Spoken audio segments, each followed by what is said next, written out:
Welcome back friends, welcome to my channel hatch India plus. इसके पहले हमने आपको बताया था असर्टिव सेंटेंस में इनडायरेक्ट कैसे बनाया जाता है। अब आप देखिए इंट्रोगेटिव सेंटेंस में डायरेक्ट स्पीच से इनडायरेक्ट स्पीच कैसे बनाएंगे। ठीक है, सबसे पहले हम देखते हैं और इसमें दो प्रकार का होता है। पहला होता है yes or no type questions का और दूसरा होता है WH टाइप क्वेश्चन का। ठीक है, पहले देखिए आप यस या नो टाइप क्वेश्चन का डायरेक्ट से इनडायरेक्ट स्पीच। ठीक है, इसमें देखिए क्या होता है, इंट्रोडक्शन थोड़ा इसका देख लीजिए, इसके बाद एग्जाम्पल भी नीचे दिया गया है। ठीक है, जितने आपके फ्रेंड्स हैं सभी को एकदम धुआंधार उड़ा दीजिए, हवा में एकदम फायर कर दीजिए। ठीक है, देखिए रिपोर्टिंग वर्ब, जब हम डायरेक्ट स्पीच से इनडायरेक्ट स्पीच बनाते हैं, जब हम डायरेक्ट स्पीच से इनडायरेक्ट स्पीच बनाते हैं तो रिपोर्टिंग वर्ब अगर सैड है, यदि रिपोर्टिंग वर्ब में सैड आया है तो हम डायरेक्ट स्पीच से इनडायरेक्ट स्पीच बनाते हैं, तो सैड को हम बदल के ऑक्स्ड या इंक्वायर्ड में लिखते हैं। ठीक है, अब इसमें कंजक्शन कॉमा और यूनिटेड कॉमा को हटा के कंजक्शन इफ या वेदर का प्रयोग करते हैं।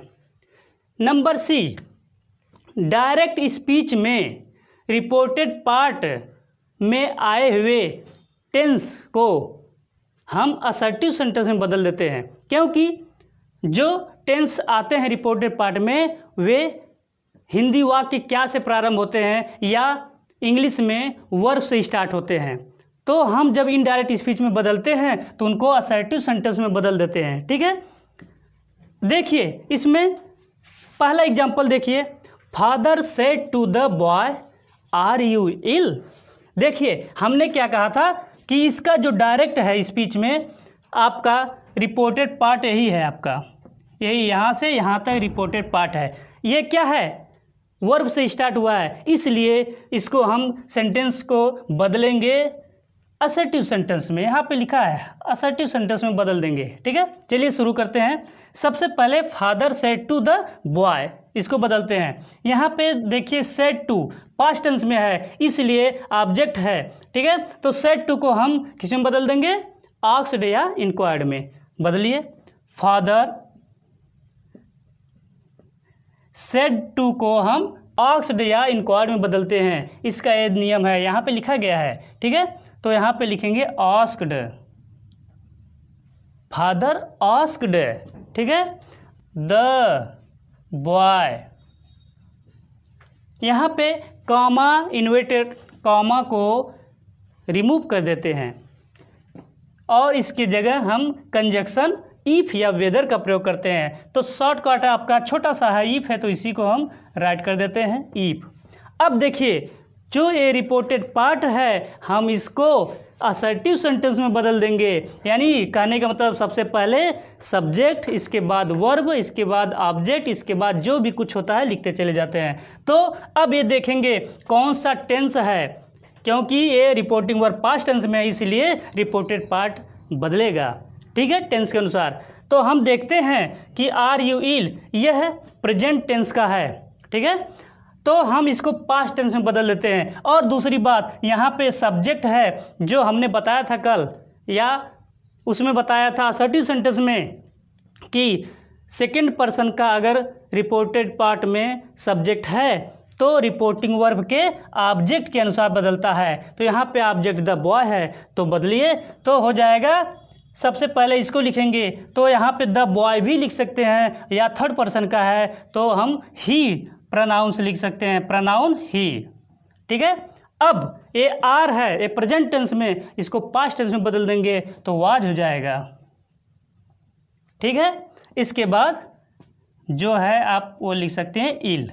अब यहाँ पे लास्ट में क्वेश्चन मार्क जो लगा है, इन्वर्टेड कॉमा को सब कुछ खत्म करके फुल स्टॉप लिख देते हैं। ओके, देखिए दूसरा इसी प्रकार से राहुल का भी है, देख लीजिए। राहुल सेड टू को हम बदल देते हैं आस्क्ड में।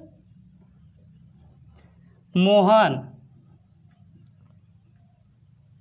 कॉमा इन्वर्टेड कॉमा को हटा के इफ का प्रयोग करते हैं। इसके बाद फिर वही काम असर्टिव सेंटेंस में हो जाएगा। तो यू सेकंड पर्सन का सब्जेक्ट है, अब इसमें भी रिपोर्टिंग वर्ब में ऑब्जेक्ट के अनुसार लगाएंगे तो ऑब्जेक्ट भी थर्ड पर्सन मोहन है, इसलिए ही लिख सकते हैं या मोहन भी लिख सकते हैं। ठीक है, ही। अब देखते हैं कि कौन सा टेंस है, पास्ट इंडिफिनिट का है, तो past indefinite tense past perfect में बदलता है, तो हो जाएगा ही के बाद हैड। हेल्पिंग वर्ब हैड होता है पास्ट परफेक्ट टेंस का। ठीक है, ही हैड। इसके बाद गो का, देखो गो है यहाँ परफेक्ट में बदल गया, तो ये भी मुख्य क्रिया भी बदल जाएगा, तो गॉन हो जाएगा।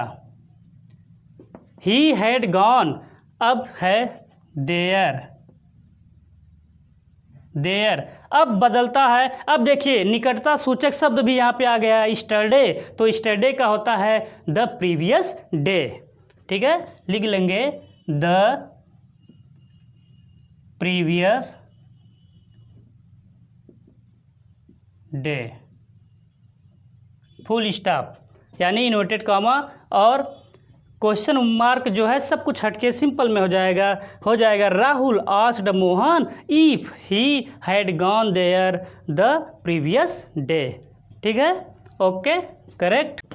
अभी आपने पढ़ा interrogative sentence yes or no type questions direct speech से इनडायरेक्ट स्पीच कैसे बदलते हैं। ठीक है, अब इसके बाद है इंट्रोगेटिव सेंटेंस जो WH टाइप क्वेश्चंस हैं, यानी IW से स्टार्ट होते हैं, इंट्रोगेटिव शब्द आते हैं।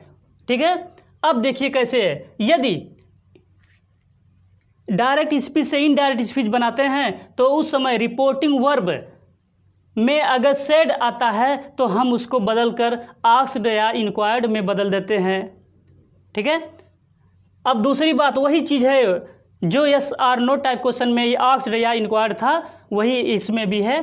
ठीक है, सेड को बदल देते हैं। अब कंजक्शन इसमें इफ या वेदर का प्रयोग नहीं करते हैं, इसकी जगह यही WH टाइप क्वेश्चन के शब्द जो होते हैं यानी इंट्रोगेशन वर्ड जो होते हैं उसी को यानी IW का प्रयोग करते हैं, इंट्रोगेशन वर्ड या इंट्रोगेटिव वर्ड ही। ठीक है, और डायरेक्ट स्पीच से इनडायरेक्ट स्पीच बनाते समय जो डायरेक्ट स्पीच में रिपोर्टेड पार्ट में जो भी सेंटेंस आते हैं किस टेंस के हैं उस टेंस के अनुसार ही असर्टिव सेंटेंस में बदल देते हैं। ठीक है, बस सब कुछ वही है, फ़र्क थोड़ा सा इतना है कि कंजक्शन इफ या वेदर के जगह IW ही यानी क्वेश्चन वर्ड ही इस्तेमाल करते हैं कंजक्शन के जगह पे। ठीक है, चलिए शुरू करते हैं। पहला है example, the teacher said to the boy, the teacher said to the boy what is your name. चलिए देखते हैं, द टीचर सेड टू को हमने बदल दिया आस्क्ड में। ठीक है, सेड टू को हम किस में बदलेंगे, आस्क्ड में। ठीक है, अब देखिए the boy, comma inverted comma को हटा के अब इसमें इफ या वेदर का प्रयोग नहीं करते हैं, IW जो आता है रिपोर्टेड पार्ट में IW वर्ड, यानी कि जिसे IW का मतलब होता है इंट्रोगेटिव वर्ड, वही हम लिखते हैं। यहाँ पे व्हाट आया तो व्हाट ही आपका कंजक्शन का भी काम करेगा, तो वही लिख लेते हैं व्हाट। अब सिंपल सेंटेंस में परिवर्तित करते हैं यानी असर्टिव सेंटेंस में, तो इसमें अब क्या लिखेंगे, योर नेम, यानी कि पॉजेसिव जो दिया है एक सेकेंड पर्सन का है तो रिपोर्टिंग वर्ब के ऑब्जेक्ट के अनुसार बदलेगा, तो ये थर्ड पर्सन का है तो थर्ड पर्सन का ही भी लिख सकते हैं द बॉय के जगह, और अपने के लिए ही का हिज हो जाएगा, तो हो जाएगा यहाँ पे हिज नेम। अब देखिए ये इज है, ये प्रेजेंट टेंस में है, इसको हम पास्ट टेंस में बदलेंगे, इज का वाज हो जाएगा। अब फुल स्टॉप यहीं पे समाप्त हुआ। देख लीजिए, the teacher asked the boy what his name was. Okay, देखिए दूसरा, देखिए आपका इसमें क्या हुआ है, दूसरे एग्जाम्पल में जो रिपोर्टेड पार्ट पहले आ गया है और रिपोर्टिंग वर्ब बाद में दे दिया है, उससे कोई फर्क नहीं पड़ने वाला है, सेम वही कंडीशन होगा। बस इनडायरेक्ट स्पीच बनाते समय हम रिपोर्टिंग वर्ब को इधर लिखते हैं और इसको उधर कर देंगे। ठीक है, चलिए यहाँ से शुरू करते हैं। ठीक है, ही सेड टू हर, लिखते हैं यहाँ से, ही सेड टू को हम किस में बदलेंगे, आस्क्ड में, ASKED, आस्क्ड हर। ठीक है, इसके बाद अब यहाँ पे आ जाते हैं, कंजक्शन का प्रयोग यही हो जाएगा, कॉमा इन्वर्टेड कॉमा हटा के वाई लिख देंगे। ठीक है, अब इसको सिंपल सा बदल देंगे। अब ये देखेंगे कौन सा टेंस है, हमें लग रहा है कि डिड का प्रयोग हुआ है, तो इसका मतलब है कि यह आपका पास्ट इंडिफिनिट टेंस है। तो पास्ट इंडिफिनिट टेंस को हम कन्वर्ट करते हैं पास्ट परफेक्ट टेंस में, जिसकी क्रिया क्या होती है, हेल्पिंग वर्ब हैड होता है। चलिए शुरू करते हैं। तो इसमें कर्ता यू है, तो यू सेकंड पर्सन का है, तो किसके अनुसार बदलेगा, यानी रिपोर्टिंग वर्ब के ऑब्जेक्ट है। अब इतना देखिए, यहाँ पे हर है, तो हर इसका अगर सब्जेक्ट के रूप में लिखना है यू को, तो हम क्या है, हर का सब्जेक्ट क्या होता है, सी होता है, इसलिए यहाँ पे सी लिखेंगे। ठीक है, सी अब सिंपल हो जाएगा। अब यहाँ पे डिंट है, इसका क्या होता है, डिंट को बदल के पास्ट परफेक्ट में कर देंगे, हैडंट हो जाएगा, हैडंट।